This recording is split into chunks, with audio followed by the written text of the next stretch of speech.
So we recently just got access to xCloud here in Australia, and it's something that I really wanted to try for myself, and I thought it was really cool, so I wanted to share it with you guys. To start with, this is what the app actually looks like, and it's really good. It's got all the popular games ready here. You can just tap one and play it. You can go down, there's the rest of the games. There's not the most, there's not the biggest library of games out there, but there's a fair bit to play. And stuff like Sea of Thieves, Forza, Halo, these are all big games that people play on consoles all the time. And yeah, some of these ones at the top, like at the very top, if we go up here, it says you can actually play with a touchscreen, so you don't even need a controller, which is very, very cool. I can't wait to try some of those. Yeah, let's have a look at Forza, for example. I want to give Forza a good go here. And yeah, let's launch this up. And it says I don't have a controller connected. You can actually continue and skip this. But I'm going to go ahead and hit Bluetooth settings, sync my controller here, turn that on. Flash and go down. Should be this one. Yep, there it is. Paired. Oh, okay. We're paired. Then close out of that menu now. Alright, so now just hit continue anyway. And we should be put straight into the xCloud. And this is super cool. Now, if you guys are interested, the FPS and temperatures and all that are on the right of the screen for my phone, which is the Galaxy Note 20 Ultra Exynos version because I'm in Australia. And on the top left of the screen, you have the network usage. So I'll try and get together some little information on how much data this actually does use, and if it's going to be something that people can use their mobile data for, because I'm assuming it's going to use quite a bit, but we don't know yet. I'll have to see. Now, the first time I tried this, I have to say I was super impressed. Look how quick that loaded. I thought it wasn't going to take that long. I thought it was going to take way longer than that. But yeah, the first time I saw this, I was so impressed because it felt so good. It is the coolest thing to be able to just play games like Forza, like these massive console games, anywhere in the world with a controller.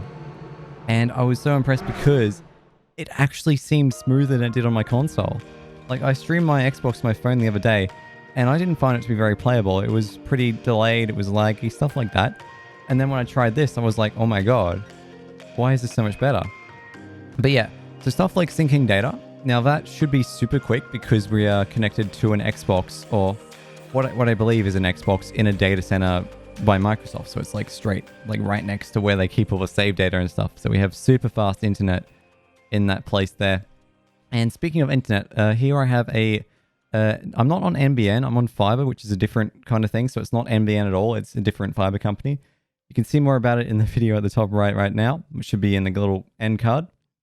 Yeah, but my internet connection is 100 down, 40 up, and my ping is not too bad, normally under 3 milliseconds. So let's give this a good go and see how Forza actually runs here. We can close out of that. Welcome back, Dark Lord. Drive.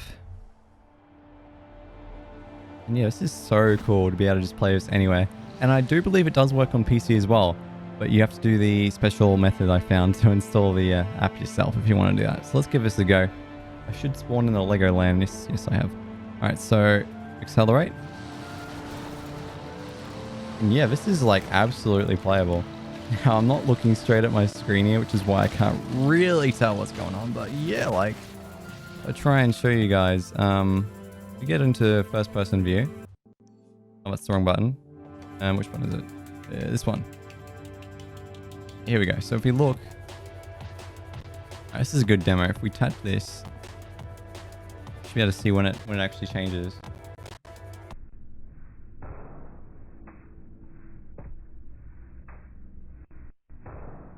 And that's pretty responsive, I will say. The only thing with xCloud is it doesn't like when lots of things, like the whole screen changes at one point in time. But other than that, it's really good. Now, from what they've shown off, I believe that Microsoft is using Xbox One S hardware for all these xCloud servers. And I do believe that they have planned to upgrade to the Xbox Series X hardware next year. So some of the things that they could immediately improve on would be the load times for the games to launch them. That could be a bit quicker, as well as data syncing that could be a bit quicker as well. You don't even have to see that menu if they had it all set up and already stored there, which sometimes they do. And yeah, being able to play at 120 FPS would be amazing as well, because this phone does 120 Hertz. And if I could do 120 Hertz streaming, which the network is definitely capable of, then that would be sick. And if we have a look at the top left here, we'll see that we're barely using any data at all. So it's about 6 to 10 megabits a second, which, yeah, over an hour, that would be about 3 gigabytes of data total, which is not too bad considering how good this looks. It is 60 frames per second as well. So it's actually really good.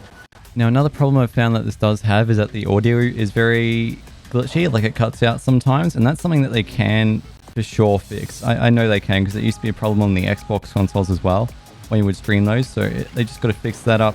But it's really cool.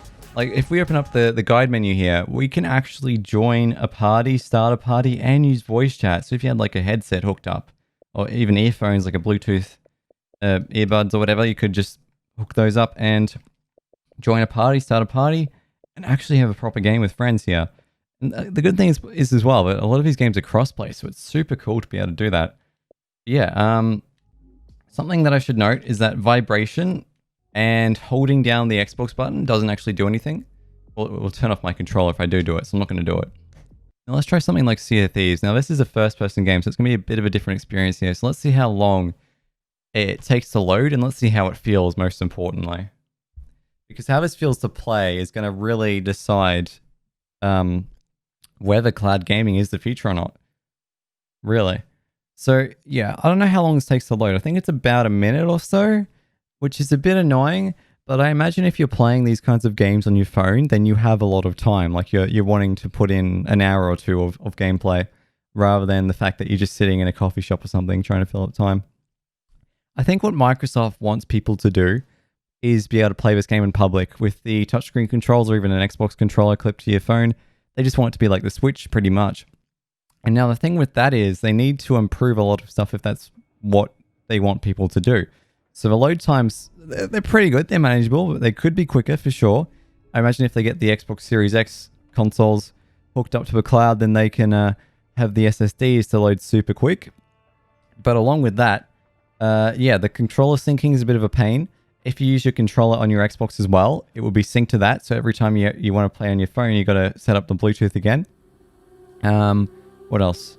Yeah, some of the games are not super playable just because of the little delay that it has streaming from a server somewhere in Australia, which is completely understandable, but it depends on the game, to be honest. Like something like Minecraft Dungeons, I think that would be absolutely playable for sure. Now, let's have a go at Sea of Thieves here and see how different it is compared to like an actual console. Seems to be pretty smooth. Let's just do a normal ship. Closed crew. Don't want anyone else to be in my way. Now, I haven't tried to find out where the servers are located yet. I imagine they're somewhere in Sydney, which is normally where most data centers live for Xbox stuff and gaming stuff in general. So if I'm connecting all the way to Sydney from here, and I'm in Queensland right now, then that's pretty impressive that they've managed to get this good of a connection, this good of a experience with that much distance. That's really cool in my opinion. And if you just imagine, like, as 5G comes along and the latency and stuff like that gets better between the internet and your device, it might even be better than Wi-Fi at some point, and you could ultimately have an amazing experience on this. Now, I have to say, this is super impressive for streaming on Wi-Fi to a server in God knows where in Australia. This is actually insane. The fact that I even have any form of control here is really good.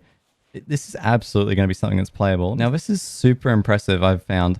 There were points where I was playing this earlier on, and I just totally got immersed into the game, and I completely forgot that I was streaming on xCloud. It really is really cool, and I can't wait to see this like come out to the public, have them add some more games. That's what they need to do now, is just add more games, realistically. There's quite a few on there, but I imagine stuff like Call of Duty and I don't know, GTA, it's the kind of thing they can't really add to it because it depends so much on like your connection, and the best connection you can possibly get, which would be pretty much what I've got now. Yeah, it's still slightly delayed, like very slightly. Let me see if I can give you a demo here. Like if I just tap the right button.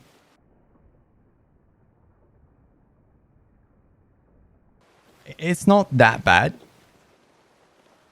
but you could definitely notice it, like 100% notice it. But yeah, look how good this is.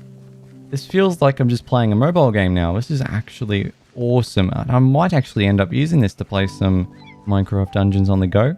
Something I'm very interested to try is Dead by Daylight along with Halo Master Chief Collection. Let's just do Halo for now. And Halo is interesting because it's a first-person shooter, so input lag and stuff like that, you're really going to notice the most in a game like this. So it's interesting that they have brought it across to the xCloud service.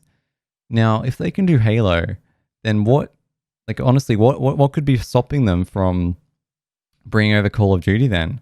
I mean, apart from licensing or whatever, like Call of Duty should be able to work on something like this, assuming Halo is fine. We'll have to see. All right, here we go. This is Halo Master Chief Collection running incredibly well, might I say, on the Note 20 Ultra with xCloud. This is awesome, man. Like, this is something I would play all the time.